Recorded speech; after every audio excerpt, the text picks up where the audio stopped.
mencionado. Y vamos a empezar el programa precisamente, César, hablando de Lima con un historiador, Francisco Quirós, que está en cabina. Le agradecemos su presencia. ¿Cómo está, doctor Francisco Quirós? Él es historiador especializado en Lima y Callao, en la historia económica y social de nuestra ahora conglomerado urbano, y también es profesor de la Universidad de San Marcos. Doctor Quirós, quería preguntarle lo siguiente. En el pasado colonial, Lima era pues no solo la capital del Perú, era más o menos la capital de América del Sur. Era una de las dos ciudades más importantes de América, pienso en México y en Lima. Ahora, con la globalidad, seguimos siendo muy importantes y muy grandes y muy poblados. Estamos entre las 20, 30 ciudades, conglomerados urbanos más grandes y extendidos y poblados del mundo, pero ya no somos tan centrales e importantes como lo éramos en la colonia. ¿Esto podría haber generado una difícil de percibir sensación de que ahora somos menos? Sí, primeramente quiero agradecer la invitación y dos, yo también me sumo al saludo a Lima desde el Callao, ¿no? Chalaco, sí, Chalaco. Yo soy chalaco, desde el Callao saludo a Lima, nuestra ciudad en paralelo, ¿no? Casi escribo yo una historia de dos ciudades, ¿no? Pero, como Dickens. Sí, claro, parafraseando. Pero decidí hacer otra cosa, historia de muchas ciudades, pero en otro contexto. Sí, saludo este nuevo aniversario de Lima, que en cierta medida también es el aniversario del Callao. El Callao no se fundó formalmente, pero el Callao hispánico se crea como puerto de la ciudad de Lima. Y por eso nosotros pensamos que estamos unidos en esa historia, ¿no? Y evidentemente unidos en una historia grande, porque Lima y el Callao, por ende, nacen grandes. A pesar de ser chiquititos en el espacio y en población al inicio, pero nacen grandes con el Callao como puerto de la ciudad de los Reyes, puerto de Lima, y Lima como capital, ciudad principal de todo el mayor virreinato que abarcaba casi toda Sudamérica. Y es cierto, junto con Ciudad de México y luego con Potosí, y del otro lado con Salvador de Bahía, luego Río de Janeiro, van a ser las ciudades principales, muchísimo más grandes que las ciudades del mundo anglosajón en América. Muchísimo más grandes. Ahí donde Nueva York tenía 5.000 habitantes, Lima ya alcanzaba los 80.000 o algo por el estilo. ¿No? Entonces hay una diferencia bastante significativa. ¿Hay un sentimiento de deterioro? En muchos sentidos sí. ¿Por qué? Porque Lima siguió siendo una de las principales ciudades hasta avanzado el siglo XX. Una de las principales ciudades, no solamente en población, sino también en urbanismo, en todo esto, ¿no? Pero yo también diría que Lima se ha ido quedando, pero también otras han ido avanzando. O sea, no es solamente un deterioro propio, sino también... Sí, vamos a seguir conversando, Sigamos. doctor Quirós, pero tenemos que dar una pausa para oír mensajes de los anunciantes y volvemos con más, con el doctor Francisco Quirós, experto en la historia de Lima, después de unos instantes. De fiesta además por el aniversario de la capital del Perú, de la ciudad de Lima. Y estamos además conversando con el doctor Francisco Quirós, historiador y docente de historia de la Universidad Nacional Mayor de San Marcos. Por supuesto, Fernando Vivas está en la cabina de Lima y quien les habla, César Espinosa, desde Arequipa. Doctor Quirós, yo quería retroceder justamente al momento que usted mencionaba la importancia de la ubicación geográfica para escoger esta parte del Perú cuando llegan los españoles, ¿no? Tener cerca el puerto del Callao y además tener la conexión hacia el resto de los Andes. ¿Cómo era esa Lima del inicio de la época de la conquista, de la llegada de los españoles? ¿Cómo fue tomando forma esta ciudad y qué la caracterizaba para que también quienes ahora viven en Lima tengan ese recuerdo, o puedan conocer, mejor dicho, un poco de lo que fue Lima a sus inicios? En realidad la pregunta es central, ¿no? Porque, ¿por qué los españoles se ubican aquí? en la costa central, mirando más al mar que al resto del Perú. Los españoles en México, en la actual Colombia, en Chile y en otros lugares se ubican en el centro de los países, ¿no? Centro, y sobre todo no es centro geográfico, sino, digamos, en el centro económico, social, demográfico de esos países. Aquí no. Aquí se ubicaron inicialmente, ¿no? Porque la primera capital de ellos es Jauja, que Exacto. Es un excelente lugar, pero sin embargo, y lo ponen por escrito, ¿no? Que en realidad por las comunicaciones más bien se trasladan a la costa. Y escogen este lugar por el Callao, no porque en el Callao todavía no existía hispánico, ¿no? Sino más bien porque reúne características de lo que entonces se conocía como un buen puerto, ¿no? ¿Qué era un buen puerto en ese entonces? Amplia rada, digamos, vientos adecuados. Con el mismo viento tú entras y sales del Callao, cosa que es muy difícil encontrar en el mundo. Y además, lo que se llamaba la Mar Mansa, o sea, la bahía del Callao, permitía la coexistencia y existencia durante mucho tiempo de embarcaciones solamente con el ancla. Nunca ha habido accidentes. Quiero hacerle otra pregunta que tiene que ver con algo que para muchos desde nuestra educación ha sido un mito, ¿no?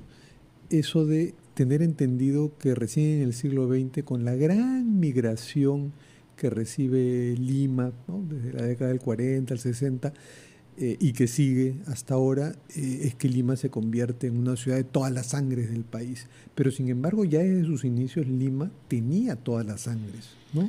Desde el principio sí, pero era una ciudad más indígena que blanca.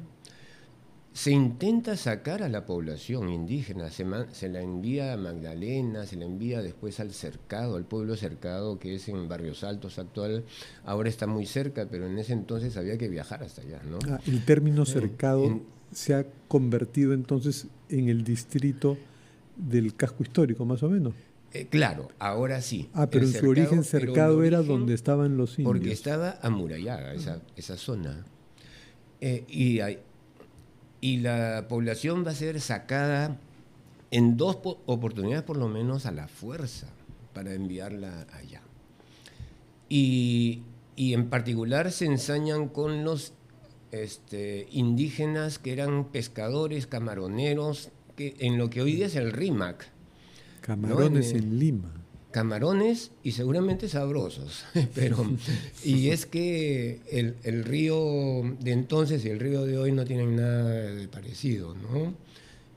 Claro. Este río, como todos o la mayor parte de los ríos de la costa, eran ricos en camarones y en otras especies, y entonces la población indígena se queda ahí, vivía antes ahí y se queda ahí en un pueblo que ya los españoles lo van a llamar San Pedro de los Camaroneros. Desde ahí los sacan y regresan, hasta que les dicen, ya, quédense, pero ustedes van a encargarse del abastecimiento de camarones para la ciudad de Lima. Y lo van a hacer, efectivamente, ¿no? Y no es casualidad que una de las calles del costado del Palacio Virreinal y del gobierno posteriormente era la calle de los pescadores, ¿no? Entonces ahí llegaban la pesca desde el Callao, Chorrillos, Ancón, pero también la de los camarones ahí. Pero sobre todo era lo que hoy día llamamos, y entonces también se llamaba el Baratillo, ¿no? Ahí es donde vivían. Luego el Rímac se va a transformar, porque cuando sacan a los indígenas de ahí, el cabildo se apodera de ese sitio y distribuye también la cuadrícula en ese lugar. La calle Trujillo es la mejor muestra de esto, y se distribuyen los solares entre la población blanca. Entonces va a ser tripartito. La zona central del Rímac es blanca, la de izquierda, Malambo, es negra, y la derecha, Copacabana, es indígena. O sea, por la iglesia de Copacabana, ¿no? Entonces, ahí está bien resumida. Pero la población de Lima va a seguir siendo importantísima. Técnicamente era el 10%, pero hay una población flotante permanente en Lima que llega todos los días, trabaja y se retira a la decena de pueblos indígenas que hay en el entorno, desde Surco hasta Caraballo, ¿no? y Ate y todos ellos. Claro. Doctor Quirós, en el bloque anterior usted mencionaba que a partir del siglo XX Lima pierde esa fuerza, esa presencia. ¿A qué se debe que Lima empieza a perder ese brillo que solía tener? ¿Qué pasó en el siglo XX? Tal vez yo diría que la causa principal está en el atraso que tiene Lima para resolver los problemas.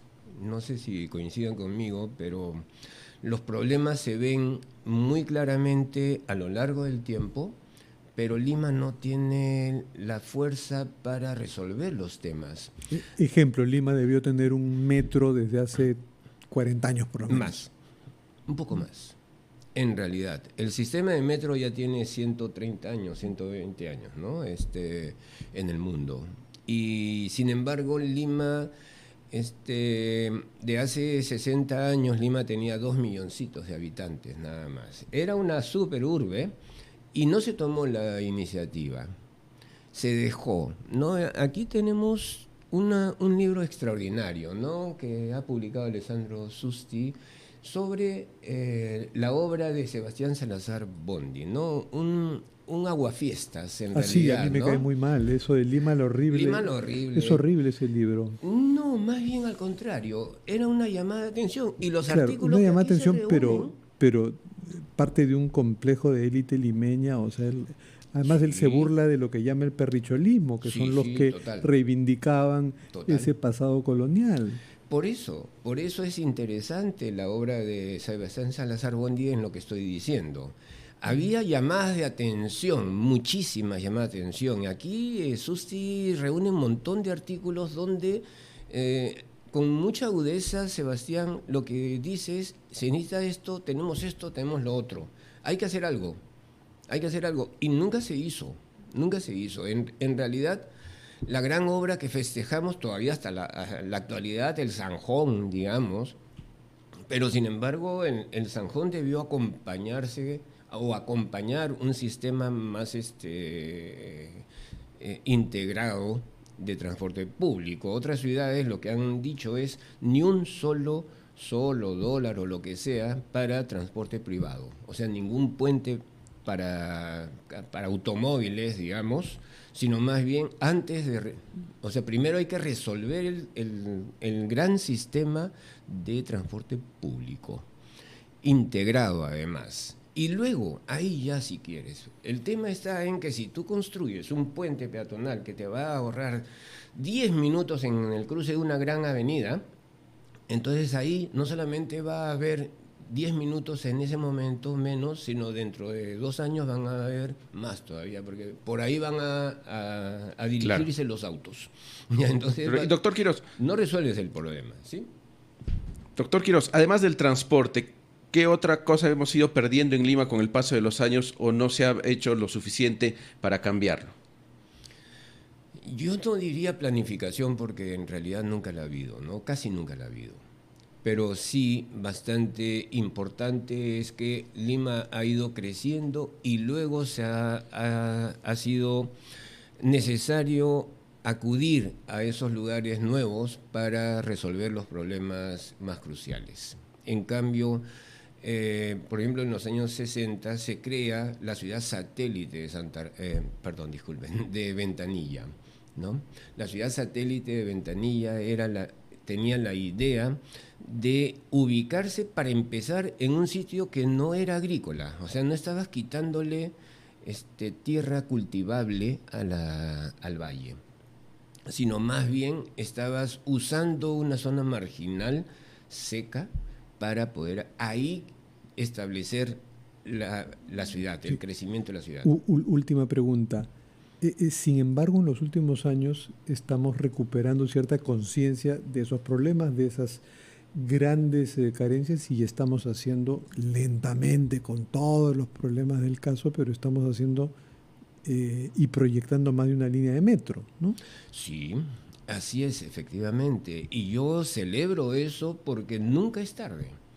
Eso definitivamente, nunca es tarde ponerse al día en estas cosas. Nos está costando más y más tiempo también, porque hay que hacer tantas cosas previas, ¿no? Como las adjudicaciones de terrenos y todas esas cosas.